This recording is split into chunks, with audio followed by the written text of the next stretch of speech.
ਇੰਡੋਸ TV ਦੇਖ ਰਹੇ ਸਾਰੇ ਦਰਸ਼ਕਾਂ ਦਾ ਸਵਾਗਤ ਹੈ। ਮੈਂ ਗੁਰਇਕਬਾਲ ਸਿੰਘ। ਅੱਜ ਸਾਡੀ ਟੀਮ ਪਹੁੰਚੀ ਹੈ ਪਵਨ ਗੁਪਤਾ ਜੀ ਕੋਲ, ਜੋ ਕਿ ਰਾਸ਼ਟਰੀ ਅਧਿਅਕਸ਼ ਨੇ ਸ਼ਿਵ ਸੈਨਾ ਹਿੰਦੁਸਤਾਨ।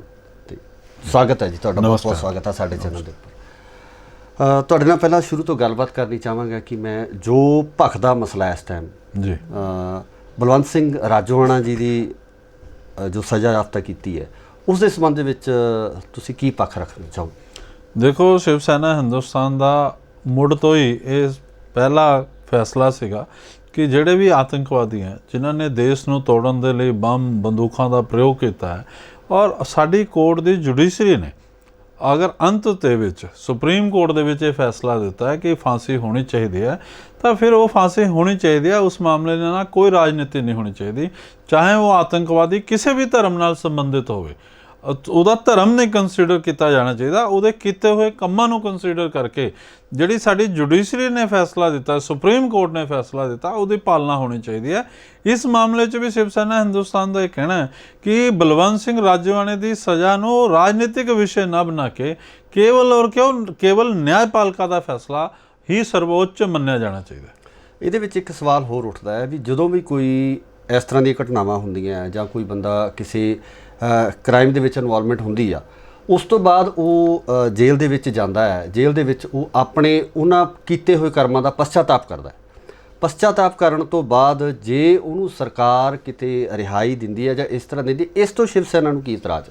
ਨਹੀਂ, ਪਛਤਾਤਾਪ ਕੀ ਹੈ ਵੀ ਜਦੋਂ ਕੋਈ ਮਰਡਰ ਕਰ ਦੇ, ਕੋਈ ਦੇਸ਼ 'ਚ ਬੰਬ ਸੁੱਟ ਦੇਵੇ, ਜੇ ਨਿਰਦੋਸ਼ ਲੋਕਾਂ ਦੀ ਹੱਤਿਆ ਕਰ ਦੇਵੇ, ਉਸ ਤੋਂ ਬਾਅਦ ਉਹ ਜੇਲ੍ਹ 'ਚ ਜਾਏ 2 ਸਾਲ 10 ਸਾਲ ਬਾਅਦ ਕਹੇ ਮੈਂ ਮਾफ़ੀ ਮੰਗਦਾ, ਤਾਂ ਕਾਨੂੰਨ 'ਚ ਐਸੀ ਕੋਈ ਪ੍ਰੋਵੀਜ਼ਨ ਹੈ ਵੀ ਉਹਦੀ ਕੀਤੇ ਹੋਏ ਕੰਮਾਂ ਦੇ ਬਦਲੇ ਮਾफ़ੀ ਮਿਲ ਜਾਏ? ਜਿਸ ਤਰ੍ਹਾਂ ਦਾ ਕੋਈ ਵੀ ਕਿਸੇ ਦਾ ਮਰਡਰ ਕਰੇਗਾ ਔਰ ਜਾਏਗਾ, ਉਸ ਤੋਂ ਬਾਅਦ ਉਹ ਮਾफ़ੀ ਮੰਗ ਲੇਗਾ। ਇਸ ਤੋਂ ਪਹਿਲਾਂ ਬਹੁਤ ਸਾਰੇ ਕੇਸ ਹੈ ਔਰ ਇਸ ਮਾਮਲੇ 'ਚ ਤਾਂ ਇੱਕ ਹੋਰ ਕਾਰਨ ਹੈਗਾ ਵੀ ਬਲਵੰਤ ਸਿੰਘ ਰਾਜੋਆਣਾ ਨੇ ਕਿਤੇ ਵੀ ਮਰਸੀ ਪਟੀਸ਼ਨ ਦੇ ਉੱਤੇ ਦਸਤਖਤ ਨਹੀਂ ਕੀਤੇ, ਕਿਤੇ ਵੀ ਉਹਨੇ ਆਪਣੇ ਕੀਤੇ ਹੋਏ ਕੰਮਾਂ 'ਤੇ ਪਛਤਾਤਾਪ ਨਹੀਂ ਕੀਤਾ। ਉਹਨੇ ਕਿਹਾ ਕਿ ਮੈਨੇ ਆਹ ਕੰਮ ਕੀਤਾ ਹੈ, ਮੈਨੂੰ ਇਸ ਦੇ ਬਦਲੇ ਜਿਹੜੀ ਫਾਂਸੀ ਦੀ ਸਜ਼ਾ ਮਿਲੀ ਆ ਉਹ ਪੂਰੀ ਹੋਣੀ ਚਾਹੀਦੀ ਹੈ। ਉਹਨੇ ਕਿਤੇ ਵੀ ਨਹੀਂ ਦਸਤਖਤ ਕੀਤੇ। ਬਹੁਤ ਸਾਰੇ ਐਸੇ ਕੇਸ ਹੈ ਜਿਹੜੇ ਭਾਰਤ ਦੇ ਵਿੱਚ ਪਹਿਲਾਂ ਵੀ ਇਸ ਤਰ੍ਹਾਂ ਹੋ ਚੁੱਕੇ ਹੈ, ਜਿਨ੍ਹਾਂ ਦੇ ਵਿੱਚ ਇਹ ਸਜ਼ਾ ਜਿਹੜੀ ਯਾਫਤਾ ਹੈ, ਜਿਹੜੀ ਸਜ਼ਾ ਘਟਾਈ ਗਈ ਹੈ ਜਾਂ ਸਜ਼ਾ ਮਾफ़ ਕੀਤੀ ਗਈ ਹੈ। ਫਿਰ ਇਸੇ ਹੀ ਮਸਲੇ ਦੇ ਉੱਤੇ ਆਪਣਾ ਜਿਹੜਾ ਕਿਉਂ ਤੂਲ ਫੜਿਆ ਜਾ ਰਿਹਾ ਜਾਂ ਵਾਰ-ਵਾਰ ਇਸ ਬਾਰੇ ਕਿਉਂ ਕਿਹਾ ਜਾ ਰਿਹਾ? ਨਹੀਂ, ਦੇਖੋ, ਪਹਿਲਾਂ ਕੀ ਕੀਤਾ ਗਿਆ ਕੀ ਨਹੀਂ ਕੀਤਾ ਗਿਆ, ਮੈंने ਸ਼ੁਰੂ 'ਚ ਇੱਕ ਗੱਲ ਕਹੀ ਹੈ ਕਿ ਅਗਰ ਸਾਡੀ ਜੁਡੀਸ਼ਰੀ ਨੇ ਫਾਂਸੀ ਦੀ ਸਜ਼ਾ ਦਿੱਤੀ ਹੈ ਔਰ ਜਿਸ ਨੇ ਦੇਸ਼ ਤੋੜਨ ਦੀ ਕੋਸ਼ਿਸ਼ ਕੀਤੀ ਹੈ, ਇਨੋਸੈਂਟ ਪੀਪਲ ਦੀ ਕਿਲਿੰਗ ਕੀਤੀ ਹੈ, ਬੰਬ ਬਲਾਸਟ ਕੀਤੇ ਹੈ, ਔਰ ਇਹਦੇ ਵਿੱਚ ਤਾਂ ਸਪੈਸ਼ਲ ਚੁਣੇ ਹੋਏ ਮੁੱਖ ਮੰਤਰੀ ਦੀ ਹੱਤਿਆ ਕਰ ਦਿੱਤੀ ਹੈ। ਔਰ ਕੇਵਲ ਮੁੱਖ ਮੰਤਰੀ ਨਹੀਂ, 17 ਪਰਿਵਾਰ ਹੋਰ ਵੀ ਉਸਦੇ ਨਾਲ ਜੁੜੇ ਹੈ, 17 ਲੋਕ ਹੋਰ ਉਹਦੇ 'ਚ ਮਾਰੇ ਗਏ। ਅਤੇ ਚਾਹੇ ਉਹ ਆਤੰਕਵਾਦੀ ਕਿਸੇ ਵੀ ਧਰਮ ਦਾ ਹੋਵੇ, ਕਿਸੇ ਵੀ ਖਿੱਤੇ ਦਾ ਹੋਵੇ, ਜੇ ਤੁਸੀਂ ਕਸ਼ਮੀਰ ਦੇ ਆਤੰਕਵਾਦੀਆਂ ਨੂੰ ਤਿਹਾੜ ਜੇਲ੍ਹ ਦੇ ਵਿੱਚ ਫਾਂਸੀ ਦੀ ਸਜ਼ਾ ਦੇ ਸਕਦੇ ਹੋ, ਤਾਂ ਰਾਜੋਆਣੇ ਵਾਲੇ ਮਾਮਲੇ 'ਚ ਕੀ ਵਿਸ਼ੇਸ਼ਤਾ ਸੀ ਵੀ ਤੁਸੀਂ ਫਾਂਸੀ ਨੂੰ ਉਮਰ ਕੈਦ 'ਚ ਬਦਲ ਰਹੇ ਹੋ, ਜਦ ਕਿ ਉਹਦੀ ਮਰਸੀ ਪਟੀਸ਼ਨ ਅਜੇ ਰਾਸ਼ਟਰਪਤੀ ਕੋਲ ਪੈਂਡਿੰਗ ਹੈ ਔਰ ਉਹਨੇ ਕਿਤੇ ਵੀ ਨਹੀਂ ਉਸ 'ਤੇ ਪਛਤਾਤਾਪ ਕੀਤਾ। ਜਿਹੜਾ ਤੁਹਾਡਾ ਵੀ ਬੇਸ ਅਸੀਂ ਬਣਾ ਲਿਆ, ਪਛਤਾਤਾਪ ਤਾਂ ਉਹਨੇ ਕਿਤੇ ਵੀ ਨਹੀਂ ਕੀਤਾ। ਔਰ ਦੂਸਰੇ, ਪਛਤਾਤਾਪ ਹੀ ਅਗਰ ਬੇਸ ਹੋਏਗਾ ਤਾਂ ਬਹੁਤ ਸਾਰੇ ਐਸੇ ਕੈਦੀ ਹੋਣਗੇ, ਬਹੁਤ ਸਾਰੇ ਐਸੇ ਸਜ਼ਾ ਯਾਫਤਾ ਕੈਦੀ ਹੋਣਗੇ ਜਿਹੜੇ ਇਸ ਦੇ ਲਈ ਮਾफ़ੀ ਮੰਗਣ ਨੂੰ ਤਿਆਰ ਹੋ ਜਾਣਗੇ, ਰਿਟਨ 'ਚ ਮਾफ़ੀ ਮੰਗਣ ਨੂੰ ਤਿਆਰ ਹੋ ਜਾਣਗੇ। ਇਹਨਾਂ ਨੇ ਤਾਂ ਮੰਗੀ ਨਹੀਂ ਹੈ। ਨੰਬਰ 2, ਜਿਹੜੀ ਬੜੀ ਹੈਰਾਨਗੀ ਦਾ ਵਿਸ਼ੇ ਹੈ ਕਿ ਗੁਰੂ ਨਾਨਕ ਦੇਵ ਜੀ ਦਾ 550 ਪ੍ਰਕਾਸ਼ ਉਤਸਵ ਦਾ ਸ਼ੁਭ ਦਿਹਾੜਾ ਹੈਗਾ, ਉਸ ਦੇ ਨਾਲ ਇਹਨੂੰ ਜੋੜਿਆ ਜਾ ਰਿਹਾ ਵੀ ਇਸ ਮੌਕੇ ਦੇ ਉੱਤੇ ਬਲਵੰਤ ਸਿੰਘ ਰਾਜੋਆਣਾ ਨੂੰ ਰਿਹਾ ਕੀਤਾ ਜਾਏਗਾ। ਵੀ ਗੁਰੂ ਨਾਨਕ ਦੇਵ ਜੀ ਇੱਕ ਮਹਾਨ ਗੁਰੂ ਹੋਏ, ਉਹਨਾਂ ਦੀ ਸਿੱਖਿਆਵਾਂ ਅਲੱਗ ਰਹੀਆਂ ਨੇ। ਉਹਨਾਂ ਨੇ ਸ਼ਾਂਤੀ, ਭਾਈਚਾਰੇ, ਵਿਸ਼ਵ ਭਾਈਚਾਰੇ ਲਈ ਜਿਹੜਾ ਆਪਣਾ ਉਪਦੇਸ਼ ਦਿੱਤਾ। ਉਹਨਾਂ ਨੇ ਕਿਹਾ ਮਾਨਸ ਕੀ ਜਾਤ ਸਭੇ ਏਕ ਪਹਿਚਾਨਬੋ। ਇਹਦੇ ਵਿੱਚ ਉਹ ਮਾਨਸ ਦੀ ਜਾਤ ਨੂੰ ਇੱਕ ਕਿੱਥੇ ਪਛਾਣ ਰਿਹਾ? ਇੱਕ ਪਾਸੇ ਗੁਰੂ ਨਾਨਕ ਦੇਵ ਜੀ ਸ਼ਾਂਤੀ, ਅਮਨ, ਭਾਈਚਾਰਾ ਦੀ ਗੱਲ ਕਰ ਰਹੇ ਆ, ਇੱਕ ਪਾਸੇ ਉਹ ਬੰਬ ਸੁੱਟ ਰਿਹਾ, ਕਤਲ ਕਰ ਰਿਹਾ, ਆਮ ਲੋਕਾਂ ਨੂੰ ਮਾਰਨ ਦੀ ਵਕਾਲਤ ਕਰ ਰਿਹਾ। ਤੇ ਇਹ ਦੋਨੋਂ ਚੀਜ਼ਾਂ ਡਿਫਰੈਂਟ ਨੇ। ਗੁਰੂ ਨਾਨਕ ਦੇਵ ਜੀ ਦੇ ਪ੍ਰਕਾਸ਼ ਉਤਸਵ ਦੇ ਨਾਲ ਇਸ ਨੂੰ ਬਿਲਕੁਲ ਕਤਈ ਜੋੜਨ ਦੇ ਮੈਂ ਖਿਲਾਫ ਹਾਂ। ਇੱਥੇ ਇੱਕ ਹੋਰ ਸਵਾਲ ਜਿਹੜਾ ਖੜਾ ਹੁੰਦਾ ਜੀ, ਇਸ ਤਰ੍ਹਾਂ ਦੀਆਂ ਜਿਹੜੇ ਸਵਾਲ ਜਦੋਂ ਖੜੇ ਕੀਤੇ ਜਾਂਦੇ ਆ, ਜਿਹੜਾ ਪੰਜਾਬ ਹੈ, ਪੰਜਾਬ ਦੇ ਵਿੱਚ ਹਿੰਦੂ ਸਿੱਖ ਏਕਤਾ ਜਿਹੜੀ ਹੈ ਬਹੁਤ ਮਿਲਵਰਤਨ ਨਾਲ ਸਾਡੇ ਵਿਆਹ ਸਾਂਝੇ ਹੈ, ਸਾਡੀਆਂ ਖੁਸ਼ੀਆਂ ਸਾਂਝੀਆਂ, ਸਾਡੇ ਗਮ ਸਾਂਝੇ ਹੈ। ਇਸ ਤਰ੍ਹਾਂ ਦੀਆਂ ਗੱਲਾਂ ਕਰਨ ਨਾਲ ਕਿਤੇ ਨਾ ਕਿਤੇ ਜਾ ਕੇ ਜਿਹੜਾ ਇਹ ਸਾਡੀ ਏਕਤਾ ਦੇ ਉੱਤੇ ਆ, ਜਿਹੜਾ ਸਾਡਾ ਭਾਈਚਾਰਕ ਸਾਂਝ ਆ, ਸਾਡਾ ਪਰਿਵਾਰਵਾਦ ਹੈ, ਉਹਦੇ 'ਤੇ ਵੀ ਕਿਤੇ ਨਾ ਕਿਤੇ ਇਹਨਾਂ ਗੱਲਾਂ ਦਾ ਇਫੈਕਟ ਪੈਂਦਾ। ਨਹੀਂ, ਬਿਲਕੁਲ ਨਹੀਂ, ਮੈਂ ਇਸ ਗੱਲ ਨਾਲ ਸਹਿਮਤ ਨਹੀਂ ਹਾਂ, ਕਿਉਂਕਿ ਜਿਹੜਾ ਆਮ ਸਿੱਖ ਹੈ ਉਹ ਕੋਈ ਆਤੰਕਵਾਦ ਨਾਲ ਰਿਲੇਟ ਨਹੀਂ ਕਰ ਰਿਹਾ। ਉਹ ਆਤੰਕਵਾਦ ਨਾਲ ਰਿਲੇਟ ਨਹੀਂ ਕਰ ਰਿਹਾ, ਉਹ ਨਿਰਦੋਸ਼ ਲੋਕਾਂ ਦੀ ਹੱਤਿਆ ਨਾਲ ਨਹੀਂ ਰਿਲੇਟ ਕਰ ਰਿਹਾ। ਖਾਲਸਾ ਪੰਥ ਦੀ ਨੀਂਹ ਜਿਹੜੀ ਸਰਬੰਸ ਦਾਨੀ ਨੇ ਰੱਖੀ ਹੈ, ਗੁਰੂ ਗੋਬਿੰਦ ਸਿੰਘ ਜੀ ਨੇ ਰੱਖੀ ਹੈ, ਉਹ ਇਨਸਾਫ ਦੇ ਉੱਤੇ ਆਧਾਰਿਤ ਰੱਖੀ ਹੈ। ਉਹ ਨਿਹੱਥੇ ਲੋਕਾਂ ਦੇ ਉੱਤੇ ਵਾਰ ਕਰਨ ਦੇ ਉੱਤੇ ਨਹੀਂ ਰੱਖੀ। ਉਹਨਾਂ ਨੇ ਜ਼ਬਰ ਔਰ ਜ਼ੁਲਮ ਦੇ ਖਿਲਾਫ ਇਹ ਲੜਾਈ ਲੜੀ ਹੈ। ਗੁਰੂ ਹਰਰਾਏ ਜੀ ਨੇ ਵੀ ਸੰਤ ਔਰ ਸਿਪਾਹੀ ਦੀ ਕਿਰਪਾਨ ਤਦ ਹੀ ਪਾਈ ਜਦੋਂ ਉਹਨਾਂ ਨੂੰ ਲੱਗਿਆ ਕਿ ਸੰਤ ਦੇ ਨਾਲ ਸਿਪਾਹੀ ਬਣਨਾ ਜ਼ਰੂਰੀ ਹੈ। ਤਾਂ ਬਲਵੰਤ ਸਿੰਘ ਰਾਜੋਆਣੇ ਦੀ ਫਾਂਸੀ ਦੇ ਉੱਤੇ ਚਰਚਾ ਕਰਨਾ, ਉਹਦੇ ਫਾਂਸੀ ਦੀ ਮੰਗ ਕਰਨਾ, ਜੇ ਕਿਸੇ ਨੇ ਆਮ ਲੋਕਾਂ ਦੀ ਹੱਤਿਆ ਕੀਤੀ ਹੈ, ਨਿਰਦੋਸ਼ ਲੋਕਾਂ ਦੀ ਹੱਤਿਆ ਕੀਤੀ ਹੈ, ਕਿਸੇ ਚੁਣੇ ਹੋਏ ਮੁੱਖ ਮੰਤਰੀ ਦੀ ਹੱਤਿਆ ਕੀਤੀ ਹੈ, ਤਾਂ ਉਸ ਦੀ ਗੱਲ ਕਰਨਾ, ਨਿਆਂ ਦੇ ਮੁਤਾਬਕ ਉਹਦੀ ਕਾਰਵਾਈ ਹੋਣਾ, ਫਾਂਸੀ ਮਿਲਣੀ, ਉਹਦੇ ਨਾਲ ਹਿੰਦੂ ਸਿੱਖਾਂ 'ਚ ਕੋਈ ਨਫ਼ਰਤ ਨਹੀਂ ਪੈਦਾ ਹੋ ਸਕਦੀ। ਅਗਰ ਐਸੀ ਕੋਈ ਗੱਲ ਹੁੰਦੀ ਤਾਂ ਜਰਨੈਲ ਸਿੰਘ ਭਿੰਡਰਾਂਵਾਲੇ ਦੇ ਮਾਮਲੇ 'ਚ ਹਿੰਦੂ ਸਿੱਖ ਫਟ ਜਾਂਦੇ, ਅਲੱਗ ਚਲੇ ਜਾਂਦੇ।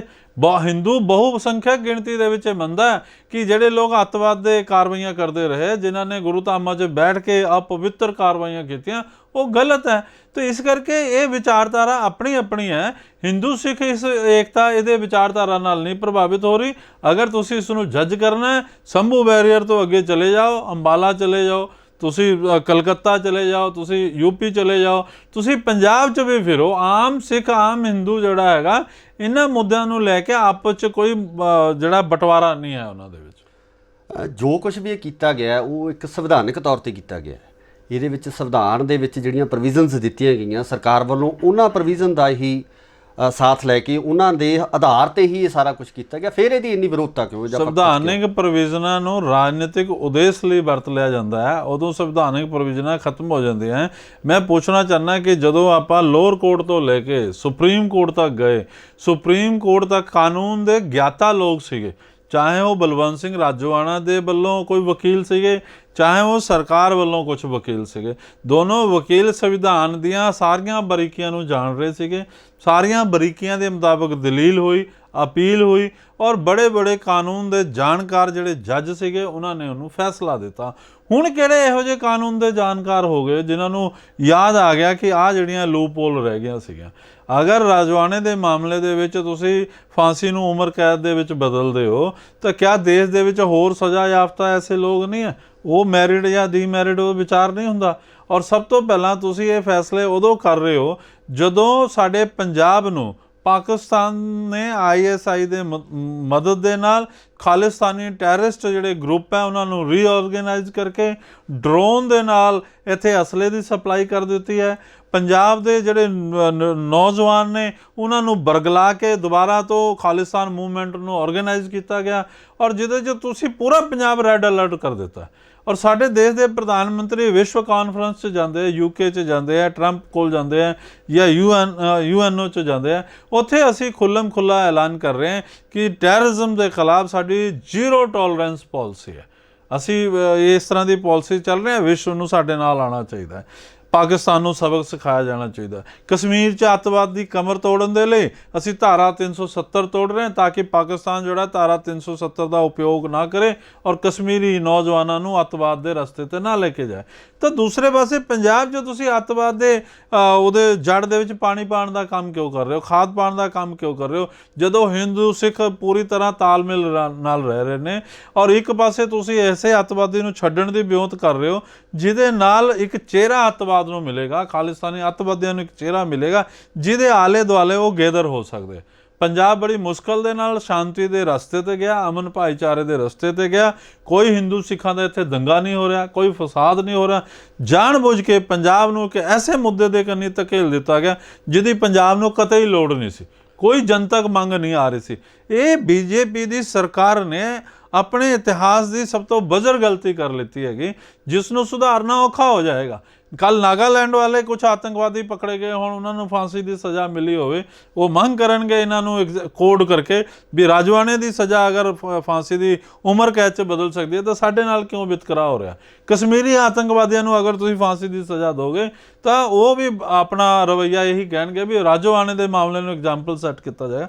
ਤੇ ਇਹ ਭਾਰਤੀ ਜਨਤਾ ਪਾਰਟੀ ਦੀ ਸਰਕਾਰ, ਮੋਦੀ ਜੀ ਔਰ ਅਮਿਤ ਸ਼ਾਹ ਨੇ ਇਹ ਫੈਸਲਾ ਕਿਸ ਦੇ ਸੁਝਾਅ 'ਤੇ ਲਿਆ? ਇਹ ਦੇਸ਼ ਦੇ ਲਈ ਬਹੁਤ ਘਾਤਕ ਔਰ ਜਿਹੜਾ ਹੈ ਜਲਦਬਾਜ਼ੀ 'ਚ ਲਿਆ ਹੋਇਆ ਫੈਸਲਾ। ਜਿਹੜਾ ਸਾਡਾ ਸੰਵਿਧਾਨ ਹੈ, ਸੰਵਿਧਾਨ ਸਾਨੂੰ ਬਰਾਬਰ ਦਾ ਅਧਿਕਾਰ ਦਿੰਦਾ ਹੈ, ਸਾਨੂੰ ਸਮਾਨਤਾਵਾਂ ਦਿੰਦਾ ਹੈ, ਜਿਹਦੇ ਸਮਾਨਤਾਵਾਂ ਨੂੰ ਲੈਣ ਵਾਸਤੇ ਸਾਡੇ ਕੋਲੇ ਜੁਡੀਸ਼ਰੀ ਸਿਸਟਮ ਜਿਹੜਾ ਸਾਡੇ ਕੋਲ ਅਵੇਲੇਬਲ ਹੈ।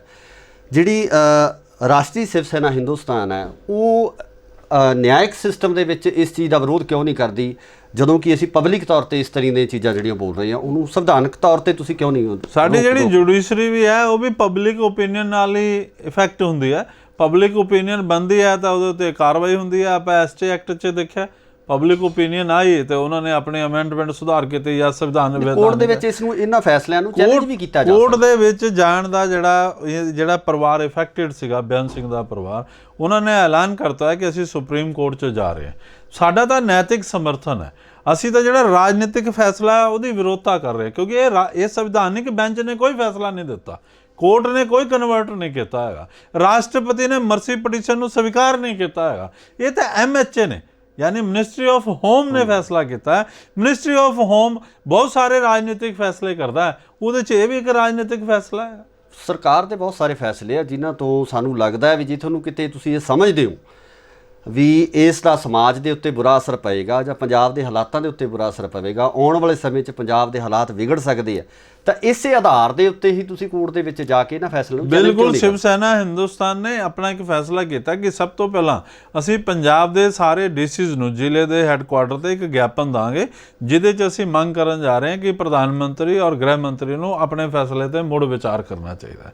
ਦੂਸਰਾ, ਰਵਨੀਤ ਸਿੰਘ ਬਿੱਟੂ ਜਿਹੜੇ ਮੌਜੂਦਾ ਲੋਕ ਸਭਾ ਮੈਂਬਰ ਨੇ ਲੁਧਿਆਣੇ ਤੋਂ, ਔਰ ਉਹਨਾਂ ਦਾ ਪਰਿਵਾਰ ਨੇ ਸਾਰਵਜਨਿਕ ਘੋਸ਼ਣਾ ਕੀਤੀ ਹੈ ਕਿ ਅਸੀਂ ਇਸ ਫੈਸਲੇ ਦੇ ਖਿਲਾਫ ਸੁਪਰੀਮ ਕੋਰਟ ਜਾ ਰਹੇ ਹਾਂ। ਉਹ ਸੁਪਰੀਮ ਕੋਰਟ ਜਾ ਰਹੇ, ਉਹਨਾਂ ਦਾ ਅਧਿਕਾਰ ਬਣਦਾ, ਔਰ ਅਸੀਂ ਵੀ ਆਪਣੀ ਪਾਰਟੀ 'ਚ ਵਿਚਾਰ ਕਰਨ ਜਾ ਰਹੇ ਹਾਂ ਕਿ ਇਹਨੂੰ ਪਬਲਿਕ ਲਿਟੀਗੇਸ਼ਨ ਦੇ ਰੂਪ 'ਚ ਸੁਪਰੀਮ ਕੋਰਟ 'ਚ ਉਠਾਇਆ ਜਾਏ। ਸਭ ਤੋਂ ਪਹਿਲਾਂ ਤਾਂ ਅਸੀਂ ਇੱਕ ਗਿਆਪਨ ਹੀ ਦੇ ਰਹੇ ਹਾਂ, ਕਿਉਂਕਿ ਕੋਰਟ ਵੀ ਇਹ ਪੁੱਛ ਸਕਦੀ ਹੈ ਕਿ ਤੁਸੀਂ ਸਰਕਾਰ ਕੋਲ ਅਪਰੋਚ ਕੀਤੀ, ਤਾਂ ਅਸੀਂ ਸਰਕਾਰ ਕੋਲ DCs ਦੇ ਮਾਧਿਅਮ ਰਾਹੀਂ ਅਪਰੋਚ ਕਰਨ ਜਾ ਰਹੇ ਹਾਂ, ਔਰ ਜੇ ਉਸ 'ਤੇ ਕੋਈ ਕਾਰਵਾਈ ਨਹੀਂ ਹੋਏਗੀ ਤਾਂ ਜਿਹੜਾ ਸਾਡਾ ਲੀਗਲ ਅਧਿਕਾਰ ਹੈ ਉਹਦੇ ਉੱਤੇ ਵੀ ਅਸੀਂ ਜਾਵਾਂਗੇ। ਇਸ ਦੇ ਨਾਲ ਹੀ ਜੇ ਆਪਾਂ ਰਾਸ਼ਟਰੀ ਸ਼ਿਵ ਸੈਨਾ ਹਿੰਦੁਸਤਾਨ ਦੀ ਗੱਲ ਕਰੀਏ ਤਾਂ ਇਹਨਾਂ ਮੁੱਦਿਆਂ ਨੂੰ ਹੀ ਉਜਾਗਰ ਕਿਉਂ ਕੀਤਾ ਜਾਂਦਾ ਹੈ, ਜਦੋਂ ਕਿ ਪੰਜਾਬ ਦੇ ਵਿੱਚ ਜਾਂ ਹਿੰਦੁਸਤਾਨ ਦੇ ਵਿੱਚ ਬਹੁਤ ਸਾਰੇ ਐਸੇ ਭਖਦੇ ਮਸਲੇ ਹੈ ਜਿਨ੍ਹਾਂ 'ਤੇ ਵਿਚਾਰ ਕਰਨਾ ਜ਼ਰੂਰੀ ਹੈ, ਜਿਨ੍ਹਾਂ ਦੇ ਉੱਤੇ ਗੱਲਬਾਤ ਕਰਨੀ ਜ਼ਰੂਰੀ ਹੈ, ਜਿਹੜੇ ਕਿ ਬੜੇ ਸੈਂਸਿਟਿਵ ਰੱਖਦੇ ਆ, ਇਹਨਾਂ ਵਿਸ਼ਿਆਂ ਨੂੰ ਹੀ ਕਿਉਂ ਨਿਸ਼ਾਨਾ ਬਣਾਇਆ ਜਾਂਦਾ? ਦੇਖੋ, ਗੱਲ ਇਹ ਹੈ ਕਿ ਇਹ ਤੁਹਾਡਾ ਕਹਿਣਾ ਬਿਲਕੁਲ ਗਲਤ ਹੈ ਕਿ ਅਸੀਂ ਕੋਈ ਦੂਸਰੇ ਵਿਸ਼ੇ ਨਹੀਂ ਉਠਾਉਂਦੇ। ਅਸੀਂ ਜੇ ਕਹੀਏ ਪੰਜਾਬ ਲੈਵਲ 'ਤੇ, ਦੇਸ਼ ਲੈਵਲ 'ਤੇ ਅਸੀਂ ਬੇਰੁਜ਼ਗਾਰੀ ਦੇ ਮੁੱਦੇ ਦੇ ਉੱਤੇ ਬੋਲੇ, ਕਿਸਾਨਾਂ ਦੇ ਮੁੱਦੇ ਦੇ ਉੱਤੇ ਬੋਲੇ, ਭ੍ਰਿਸ਼ਟਾਚਾਰ ਦੇ ਮੁੱਦੇ 'ਤੇ ਬੋਲੇ। ਸਾਡਾ ਜਿਹੜਾ ਹਿੰਦੂ ਸਮਾਜ ਦਾ ਇੱਕ ਸਭ ਤੋਂ ਬੜਾ ਮੁੱਦਾ ਹੈ ਕਿ ਇੱਕ ਆਲ ਇੰਡੀਆ ਹਿੰਦੂ ਮੰਦਰ ਐਕਟ ਬਣਨਾ ਚਾਹੀਦਾ, ਜਿਵੇਂ SCPC ਦਾ 1925 ਦਾ ਐਕਟ ਹੈ, ਜਿਹਦੇ ਤਹਿਤ ਗੁਰਦੁਆਰਿਆਂ ਦਾ ਸੰਭਾਲ ਸਿੱਖ ਸਮਾਜ ਨੂੰ ਮਿਲਦਾ ਹੈ। ਦੇਸ਼ ਦੀ ਆਜ਼ਾਦੀ ਤੋਂ ਪਹਿਲਾਂ ਇਹ ਐਕਟ ਬਣਿਆ, ਔਰ ਸਾਡਾ ਸਿੱਖ ਭਾਈਚਾਰਾ ਗੁਰਦੁਆਰਿਆਂ ਦੀ ਸੇਵਾ ਸੰਭਾਲ ਵਧੀਆ ਤਰੀਕੇ ਨਾਲ ਕਰ ਰਿਹਾ। ਹਿੰਦੂ ਸਮਾਜ ਦੇ ਵਿੱਚ ਇਹਦੀ ਜਾਗਰਤੀ ਨਹੀਂ। ਅਸੀਂ ਚਾਹੁੰਦੇ ਹਾਂ ਕਿ ਜਿੰਨੇ ਵੀ ਇਤਿਹਾਸਿਕ ਮੰਦਰ ਹੈ, ਪੁਰਾਣਿਕ ਮੰਦਰ ਹੈ, ਉਹਨਾਂ ਦਾ ਪ੍ਰਬੰਧ ਵੀ SGPC ਐਕਟ ਦੀ ਤਰ੍ਹਾਂ ਇੱਕ ਆਲ ਇੰਡੀਆ ਹਿੰਦੂ ਮੰਦਰ ਐਕਟ ਬਣਾਇਆ ਜਾਏ, ਔਰ ਉਸ ਐਕਟ ਦੇ ਤਹਿਤ ਹਿੰਦੂ ਸਮਾਜ ਨੂੰ ਦਿੱਤਾ ਜਾਏ, ਕਿਉਂਕਿ ਜਿਹੜੇ ਮੰਦਰ ਹੈ ਉਹਨਾਂ ਦਾ ਪੂਰਾ ਚੜਾਵਾ, ਪੂਰਾ ਪੈਸਾ, ਪੂਰੀ ਪ੍ਰਾਪਰਟੀ ਸਰਕਾਰ ਕੋਲ ਚਲੀ ਜਾਂਦੀ ਹੈ, ਔਰ ਸਰਕਾਰ ਉਸ ਨੂੰ ਆਪਣੇ ਦੂਸਰੇ ਮੁੱਦਿਆਂ ਦੇ ਉੱਤੇ ਖਰਚਦੀ ਹੈ। ਸਾਡੇ ਸਨਾਤਨ ਹਿੰਦੂ ਧਰਮ ਦੇ ਪ੍ਰਚਾਰ ਪ੍ਰਸਾਰ ਲਈ ਜਾਂ ਸਨਾਤਨ ਹਿੰਦੂ ਧਰਮ ਦੀ ਬਿਹਤਰੀ ਦੇ ਲਈ ਨਹੀਂ ਹੁੰਦਾ। ਤੇ ਇਹ ਕਹਿਣਾ ਕਿ ਸ਼ਿਵ ਸੈਨਾ ਹਿੰਦੁਸਤਾਨ ਕੇਵਲ ਔਰ ਕੇਵਲ ਇਹਨਾਂ ਮੁੱਦਿਆਂ 'ਤੇ ਹੈ, ਅਸੀਂ ਇਹਨਾਂ ਮੁੱਦਿਆਂ 'ਤੇ ਇਸ ਲਈ ਬੋਲ ਰਹੇ ਹਾਂ ਕਿਉਂਕਿ ਦੇਸ਼ ਰਹੇਗਾ, ਰਾਸ਼ਟਰ ਰਹੇਗਾ, ਦੇਸ਼ ਦੀ ਏਕਤਾ ਅਖੰਡਤਾ ਬਣੀ ਰਹੇਗੀ, ਤੇ ਇੱਥੇ ਹਿੰਦੂ ਵੀ ਰਹੇਗਾ, ਇੱਥੇ ਸਿੱਖ ਵੀ ਰਹੇਗਾ, ਇੱਥੇ ਮੁਸਲਮਾਨ ਵੀ ਰਹੇਗਾ, ਇੱਥੇ ਦੂਸਰੇ ਭਾਈਚਾਰੇ ਵੀ ਰਹਿਣਗੇ। ਪਰ ਜੇ ਕਿਤੇ ਦੇਸ਼ ਆਤੰਕਵਾਦ ਦਾ ਸ਼ਿਕਾਰ ਹੋ ਗਿਆ, ਦੇਸ਼ ਟੁੱਟਣ ਦੇ ਕਗਾਰ 'ਤੇ ਚਲਾ ਗਿਆ, ਤਾਂ ਇੱਥੇ ਡਿਵੈਲਪਮੈਂਟ ਦੀ ਵੀ ਗੱਲ ਨਹੀਂ ਹੋਏਗੀ। ਇੱਥੇ ਕੋਈ ਇਸ ਖਿੱਤੇ 'ਚ ਕੋਈ ਫਿਰ ਦੂਸਰੀ ਕੌਮ ਵੀ ਨਹੀਂ ਰਹਿ ਸਕਦੀ। ਤਾਂ ਸਵਾਲ ਬਲਵੰਤ ਸਿੰਘ ਰਾਜੋਆਣੇ ਦੇ ਸਿੱਖ ਹੋਣ ਦਾ ਨਹੀਂ ਹੈ, ਸਵਾਲ ਕੋਈ ਵੀ ਵੈਸਾ ਵਿਅਕਤੀ ਜੋ ਦੇਸ਼ ਨੂੰ ਤੋੜਨ ਦਾ ਉਪਰਾਲਾ ਕਰ ਰਿਹਾ ਹੋਵੇ, ਔਰ ਸਾਡੀ ਅਗਰ ਜੁਡੀਸ਼ਰੀ ਉਹਦੇ ਬਾਰੇ ਕੋਈ ਫੈਸਲਾ ਦੇ ਦੇ ਔਰ ਅਪੀਲ ਦਲੀਲ ਦੀਆਂ ਸਾਰੀਆਂ ਗੱਲਾਂ ਸਮਾਪਤ ਹੋ ਜਾਣ, ਤਾਂ ਫਿਰ ਉਸ ਸਜ਼ਾ ਦੇ ਵਿੱਚ ਕਿਸੇ ਤਰੀਕੇ ਦੀ ਰੋਕ ਨਹੀਂ ਹੋਣੀ ਚਾਹੀਦੀ, ਰਾਜਨੀਤਿਕ ਫੈਸਲੇ ਨਹੀਂ ਆਉਣੇ ਚਾਹੀਦੇ। ਆਪਾਂ ਨੇ ਦੇਖਿਆ ਕਿ ਪੰਜਾਬ ਦੇ ਵਿੱਚ SGPC ਦੇ ਉੱਤੇ ਕਬਜ਼ਾ ਕਰਨ ਦੇ ਲਈ ਕਾਂਗਰਸ ਨੇ ਕਿਸੇ ਜ਼ਮਾਨੇ 'ਚ ਜਰਨੈਲ ਸਿੰਘ ਭਿੰਡਰਾਂ ਵਾਲੇ ਨੂੰ ਖੜਾ ਕਰ ਦਿੱਤਾ। ਹਿੰਦੂ ਹਿਸਟਰੀ ਦੇ ਮੁਤਾਬਕ ਉਹ ਬਾਅਦ 'ਚ ਭਸਮਾਸੁਰ ਦੇ ਰੋਲ ਦੇ ਵਿੱਚ ਆ ਗਏ, ਔਰ ਉਹਦਾ ਨਤੀਜਾ ਆਪਾਂ ਸਾਰੇ ਪੰਜਾਬੀਆਂ ਨੇ ਹਟਾਇਆ। ਬਹੁਤ ਸਾਰੇ ਮਾਵਾਂ ਦੇ ਪੁੱਤ ਮਾਰੇ ਗਏ, ਬਹੁਤ ਸਾਰੇ ਵਪਾਰ ਉਜੜ ਗਏ, ਬਹੁਤ ਸਾਰੇ ਲੋਕ ਪਲਾਇਨ ਕਰਕੇ ਪੰਜਾਬ 'ਚੋਂ ਬਾਹਰ ਚਲੇ ਗਏ, ਔਰ ਬੜੇ ਇੱਕ ਮਿਲਟਰੀ ਆਪਰੇਸ਼ਨ ਕਰਨ ਦੀ ਜ਼ਰੂਰਤ ਪੈ ਗਈ, ਜਿਹਦੇ ਨਾਲ ਸਿੱਖ ਭਾਈਚਾਰੇ ਦੇ ਦਿਲ ਨੂੰ ਵੀ ਠੇਸ ਲੱਗੀ। ਲੇਕਿਨ ਪਰ ਸਾਰੀਆਂ ਘਟਨਾਵਾਂ ਲਈ ਕੌਣ ਜ਼ਿੰਮੇਵਾਰ ਸੀ? ਜੋ ਰਾਜਨੀਤਿਕ ਫੈਸਲੇ ਕਰ ਰਹੇ ਸੀਗੇ। ਜਿਨ੍ਹਾਂ ਨੇ ਉਹਨੂੰ ਖੜਾ ਕੀਤਾ ਐਸਜੀਪੀਸੀ ਤੇ ਕਬਜ਼ਾ ਕਰਨ ਲਈ। ਅੱਜ ਵੀ ਉਸੇ ਇਤਿਹਾਸ ਨੂੰ ਦੁਬਾਰਾ ਦੁਹਰਾਇਆ ਜਾ ਰਿਹਾ ਹੈ। ਅੱਜ ਵੀ ਕੁਝ ਰਾਜਨੀਤਿਕ ਫੈਸਲੇ ਕਰ ਦਿੱਤੇ ਗਏ ਬਲਵੰਤ ਸਿੰਘ ਰਾਜੋਆਣੇ ਦੀ ਫਾਂਸੀ ਦੀ ਸਜ਼ਾ ਨੂੰ ਉਮਰ ਕੈਦ 'ਚ ਬਦਲਣ ਦੇ ਲਈ, ਉਹਦੇ ਦੂਰਗਾਮੀ परिणाम ਆਉਣਗੇ। ਪੰਜਾਬ ਨੂੰ ਦੁਬਾਰਾ ਖੂਨ ਦੀ ਨਦੀ ਦੇ ਵਿੱਚ ਨਵਾਉਣ ਦੀ ਕੋਸ਼ਿਸ਼ ਹੋ ਰਹੀ ਹੈ। ਪੰਜਾਬ ਦੀ ਜਵਾਨੀ ਨੂੰ ਬਰਬਾਦ ਕਰਨ ਲਈ ਨਸ਼ਿਆਂ ਦਾ ਕਾਰੋਬਾਰ ਹੋ ਰਿਹਾ ਹੈ। ਕੋਈ ਵੀ ਸਰਕਾਰ ਆ ਰਹੀ ਹੈ, ਤੁਸੀਂ ਦੇਖ ਚੁੱਕੇ ਹੋ ਕਿ ਗੁਟਕਾ ਸਾਹਿਬ ਦੀ ਕਸਮ ਖਾਣ ਵਾਲੇ ਅਜੇ ਵੀ ਆ ਪੁਲਿਸ ਮਾਰੀ ਮਾਰੀ ਫਿਰ ਰਹੀ ਹੈ। ਕੱਲ੍ਹ ਹੀ ਹੁਸ਼ਿਆਰਪੁਰ 'ਚ ਪੁਲਿਸ ਦੇ ਲੋਕਾਂ ਕੋਲੋਂ ਨਸ਼ਾ ਮਿਲ ਗਿਆ, ਔਰ ਹੁਣ ਆਤੰਕਵਾਦੀਆਂ ਕੋਲ AK-47 AK-56 ਨਹੀਂ ਮਿਲ ਰਹੀ, ਹੁਣ ਤਾਂ ਗੈਂਗਸਟਰਾਂ ਕੋਲ, ਜਿਹੜੇ ਨਸ਼ੇ ਦੇ ਤਸਕਰ ਹੈ ਉਹਨਾਂ ਕੋਲ ਆ ਗਿਆ। ਔਰ ਉਹ ਕਾਂਸਟੇਬਲ ਨੂੰ ਨਿਸ਼ਾਨਾ ਨਹੀਂ ਬਣਾ ਰਹੇ, ਉਹ ASI ਨੂੰ ਨਹੀਂ ਨਿਸ਼ਾਨਾ ਬਣਾ ਰਹੇ, ਉਹ STF ਦੇ ਚੀਫ ਹਰਪ੍ਰੀਤ ਸਿੰਘ ਸਿੱਧੂ ਦੇ ਉੱਤੇ ਗੋਲੀ ਚਲਾਉਣ ਦੀ ਜ਼ਰੂਰਤ ਕਰ ਰਹੇ ਹੈ। ਇਸ ਤੋਂ ਸਾਫ਼ ਜ਼ਾਹਰ ਹੋ ਰਿਹਾ। ਮੈਨੇ ਸ਼ਿਵ ਸੈਨਾ ਹਿੰਦੁਸਤਾਨ ਵੱਲੋਂ ਇੱਕ ਸਟੈਂਡ ਲਿਆ ਸੀ ਜਦੋਂ ਨਾਭਾ ਜੇਲ੍ਹ ਕਾਂਡ ਹੋਇਆ ਸੀ। ਮੈਨੇ ਕਿਹਾ ਸੀਗਾ ਵੀ ਗੈਂਗਸਟਰ ਔਰ ਆਤੰਕਵਾਦੀਆਂ ਦੇ ਵਿੱਚ ਥੋੜੀ ਜਿਹੀ ਬਰੀਕ ਜਿਹੀ ਇੱਕ ਰੇਖਾ ਹੈ, ਅਗਰ ਇਹ ਮਿਟੇਗੀ ਤਾਂ ਇਹ ਦੋਨੋਂ ਮਿਲ ਕੇ ਪੰਜਾਬ ਨੂੰ, ਦੇਸ਼ ਨੂੰ ਤੋੜਨ ਦੀ ਕੋਸ਼ਿਸ਼ ਕਰਨਗੇ। ਔਰ ਬਾਅਦ 'ਚ ਅਸੀਂ ਦੇਖਿਆ ਕਿ ਗੈਂਗਸਟਰ ਔਰ ਆਤੰਕਵਾਦੀ ਇਕੱਠੇ ਆ ਗਏ, ਔਰ ਉਹਦਾ ਨਤੀਜਾ ਨਿਕਲਿਆ ਕਿ ਟਾਰਗੇਟ ਕਿਲਿੰਗ ਹੋਣੀਆਂ ਸ਼ੁਰੂ ਹੋ ਗਈਆਂ। ਟਾਰਗੇਟ ਕਰਕੇ ਲੋਕਾਂ ਨੂੰ ਸੁਪਾਰੀ ਦੇ ਕੇ ਅੱਤਵਾਦੀਆਂ ਨੇ ਮਰਵਾਇਆ। ਤੇ ਇਹ ਸਾਰੀਆਂ ਚੀਜ਼ਾਂ ਜਿਹੜੀਆਂ ਹੋ ਰਹੀਆਂ ਨੇ, ਇਹਨਾਂ ਦੇ ਖਿਲਾਫ ਪੂਰੇ ਪੰਜਾਬੀ ਨੂੰ, ਪੂਰੇ ਪੰਜਾਬੀ ਭਾਈਚਾਰੇ ਨੂੰ, ਬਚਾਏ ਇਹ ਵਿਚਾਰ ਕੇ ਹਿੰਦੂ ਹੈ ਕਿ ਸਿੱਖ ਹੈ, ਜਿਹੜੇ ਵੀ ਪੰਜਾਬ ਦੇ ਸ਼ੁਭਚਿੰਤਕ ਹੈ, ਜੋ ਦੇਸ਼ ਦੇ ਸ਼ੁਭਚਿੰਤਕ ਹੈ, ਉਹਨਾਂ ਨੂੰ ਬੋਲਣਾ ਪਏਗਾ ਕਿ ਆਤੰਕਵਾਦੀ ਕੋਈ ਹੋਵੇ, ਕੋਈ ਧਰਮ ਹੋਵੇ, ਕੋਈ ਸਮਾਜ ਦਾ ਹੋਵੇ, ਅਗਰ ਸਾਡੀ ਜੁਡੀਸ਼ਰੀ ਨੇ ਇਹ ਫੈਸਲਾ ਦਿੱਤਾ ਹੈ ਤਾਂ ਉਹ ਲਾਗੂ ਹੋਣਾ ਚਾਹੀਦਾ। ਉਹ 'ਚ ਰਾਜਨੀਤਿਕ ਕਿੱਥੇ ਆੜੇ ਨੇ। ਇੱਥੇ ਜੇ ਆਪਾਂ ਗੱਲ ਕਰੀਏ, ਤੁਸੀਂ ਰਾਸ਼ਟਰੀ ਪ੍ਰਧਾਨ ਹੋ ਤੇ ਕਿਤੇ ਨਾ ਕਿਤੇ ਜਾ ਕੇ ਲੋਕਾਂ ਦੇ ਵਿੱਚ ਇਹ ਗੱਲ ਕੀਤੀ ਜਾਂਦੀ ਹੈ ਕਿ ਜਿਹੜਾ ਸ਼ਿਵ ਸੈਨਾ ਹਿੰਦੁਸਤਾਨ ਵੱਲੋਂ ਆਪਣੀ ਪ੍ਰਾਇਓਰਟੀ ਦਿਖਾਉਣ ਵਾਸਤੇ, ਆਪਣੇ ਫੇਮ ਕਰਨ, ਨੇਮ ਬਣਾਉਣ ਵਾਸਤੇ ਇਹਨਾਂ ਮੁੱਦਿਆਂ ਨੂੰ ਉਛਾਲਿਆ ਜਾ ਰਿਹਾ, ਉਹਦੇ ਬਾਰੇ ਤੁਸੀਂ ਕੀ ਕਹਿਣਾ ਚਾਹੁੰਦੇ? ਨਹੀਂ, ਬਿਲਕੁਲ ਵੀ ਨਹੀਂ ਹੈ। ਐਸੀ ਕਿਹੜੀ ਗੱਲ ਹੈ ਵੀ ਜੇ ਕੋਈ ਆਪਣੇ ਦੂਸਰੇ ਲੋਕ ਕਾਲੀ ਸੂਚੀ ਹਟੀ ਹੈ, ਕਾਲੀ ਸੂਚੀ 'ਚੋਂ ਸਿੱਖਾਂ ਨੂੰ ਉਹਨਾਂ ਨੂੰ ਮੁਕਤ ਕੀਤਾ, ਸ਼ਿਵ ਸੈਨਾ ਨੇ ਕੋਈ ਵਿਰੋਧ ਨਹੀਂ ਕੀਤਾ। ਉੱਥੇ ਵਿਚਾਰਧਾਰਾ ਬਦਲ ਸਕਦੇ ਸੀ, ਜਿਹੜੇ ਬਾਹਰ ਗਏ ਆ ਉਹਨਾਂ ਦੀ ਸੋਚ 'ਚ ਫਰਕ ਪੈ ਸਕਦਾ ਸੀਗਾ।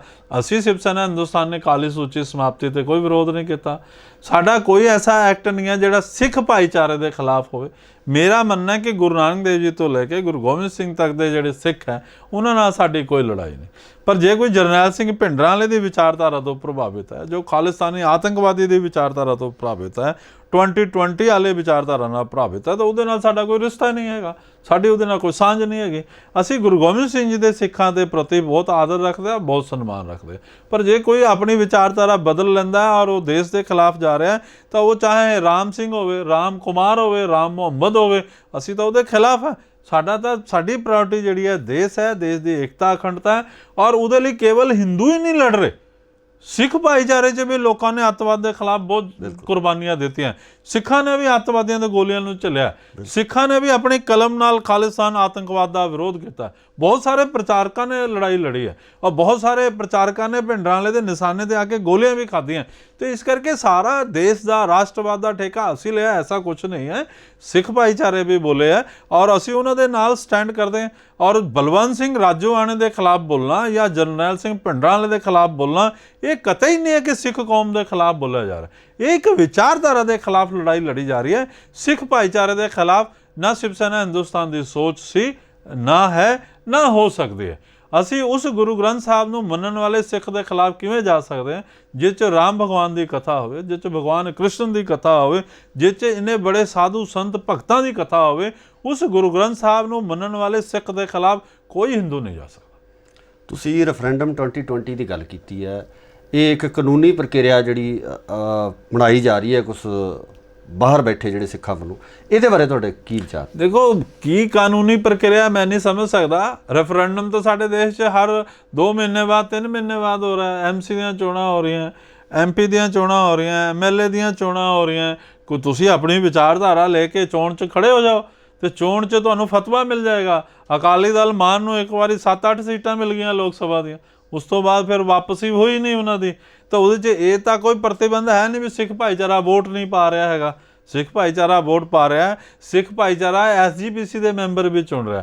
SGPC ਨਿਰੋਲ ਧਾਰਮਿਕ ਬੋਡੀ ਹੈ, ਸਿੱਖਾਂ ਦੀ ਸਰਵੋੱਚ ਬੋਡੀ ਹੈ, ਔਰ ਉਹਦੇ ਲਈ ਸਿੱਖ ਕੌਮ ਨੇ ਬੜੀ ਕੁਰਬਾਨੀ ਕੀਤੀ ਹੈ SGPC ਬਣਾਉਣ ਦੇ ਲਈ। ਐਵੇਂ ਨਹੀਂ ਬਣ ਗਈ SGPC, ਤੇ SGPC 'ਚ ਨਹੀਂ ਉਹਨਾਂ ਨੂੰ ਬਹੁਮਤ ਮਿਲ ਰਿਹਾ।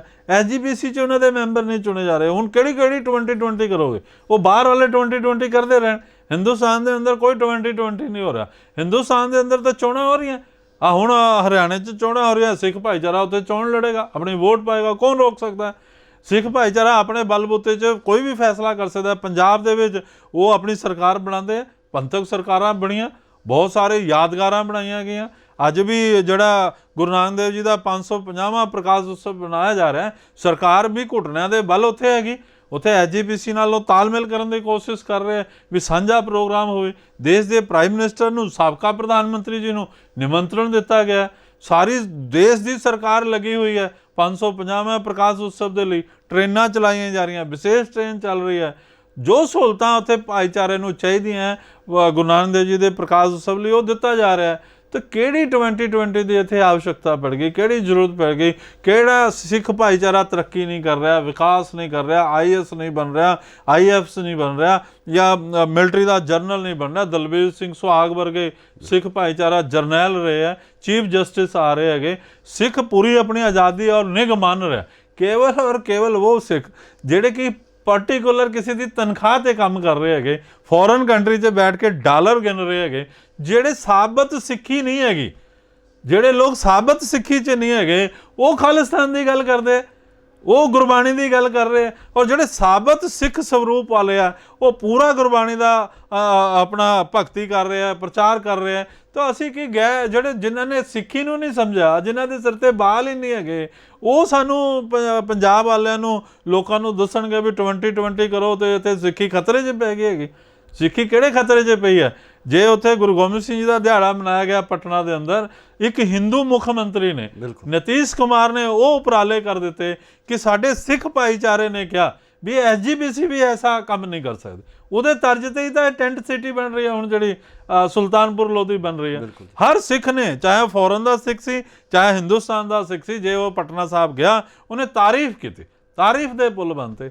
ਤਾਂ ਹਿੰਦੂ ਸਿੱਖ ਦਾ ਤਾਂ ਕੋਈ ਵਿਵਾਦ ਹੀ ਨਹੀਂ ਹੈ। ਵਿਵਾਦ ਤਾਂ ਆਤੰਕਵਾਦ ਔਰ ਰਾਸ਼ਟਰਵਾਦੀ ਵਿਚਾਰਧਾਰਾ ਦਾ। ਜਿਹੜੇ ਲੋਕ ਇਸ ਵਿਚਾਰਧਾਰਾ ਦੀ ਲੜਾਈ ਨੂੰ ਹਿੰਦੂ ਸਿੱਖ ਦੇ ਵਿੱਚ ਕਰ ਦਿੰਦੇ ਆ, ਉਹ ਗਲਤ ਕਰਦੇ ਆ। ਔਰ ਹਿੰਦੂ ਸਿੱਖ ਤਾਂ ਉਦੋਂ ਨਹੀਂ ਟੁੱਟੇ ਜਦੋਂ ਇੱਥੇ ਭਿੰਡਰਾਂ ਵਾਲੇ ਦੀ ਪੂਰੀ ਤਰ੍ਹਾਂ ਲਹਿਰ ਰਹੀ। ਉਸ ਟਾਈਮ ਵੀ ਹਿੰਦੂ ਸਿੱਖ ਇਕੱਠੇ ਆਏ ਔਰ ਪੂਰੀ ਤਾਕਤ ਨਾਲ ਲੜੇ।